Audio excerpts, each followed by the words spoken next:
Алло, Ассалаумағалейкум, Дәурен. алейкум ассалам. Қалайсың, бауырым? Жақсы, жақсы. Не істеп жатсың? Ұйықтап жатырмын. Сағатқа қарасай, Досеке.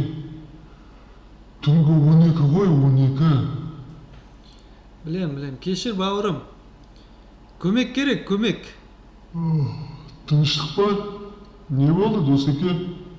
Сол, машина бұзылып қалды, ё-моё. Алып кет. Қайдасың сен? Қарағанды мен Теміртаудың ортасында. Трассада тұрмын. Жақсы, жақсы, қазір барам. Күтемін, давай.